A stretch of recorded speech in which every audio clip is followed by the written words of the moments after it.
তো ভাই আমার হাতে থাকা এই নোটটা দেখছেন, এটা কি? Central bank of Kuwait. নাম শুনে ভাই বুঝে গেছেন যে এটা একটা কি, একটা ধামাকা একটা নোট।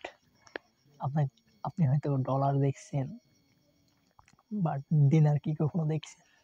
দেখেন, এটা হচ্ছে দিনার, আর এটা হচ্ছে হাফ দিনার। তো হাফ দিনার মানে ভাই এটা জানেন এটার মূল্য বাংলাদেশে কত হইতে পারে?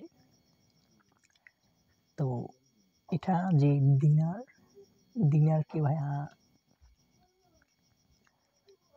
যে ইউনাইটেড স্টেট অফ আমেরিকার যে ডলার আছে তার ৩ গুণ ধরা হয়। যেমন $১ দাম যদি হয় ১২৩ টাকা বা ১০০ টাকা, তাহলে ১ দিনারের দাম হয় ৩০০ টাকা। তাহলে এখানে হইতেছে হাফ দিনার। তো হাফ দিনারের দাম হইতেছে প্রায় ১৫০ টাকা।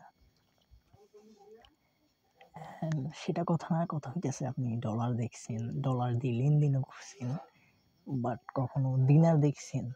আমি ওই ফার্স্ট টাইম দিনার দেখলাম। আমার যে সংরক্ষিত নোটগুলো আছে সেখান থেকে আমি দেখলাম যে নোট, দিনার আমার কাছে, কিন্তু ডলারও আছে। আর ডলার কোথায়? এই যে এটা হচ্ছে আমার ডলার, বাট এটা রিয়েল না, কিন্তু ওইখানে যে দিনারটা, এটা কিন্তু একেবারে অরিজিনাল একটা দিনার।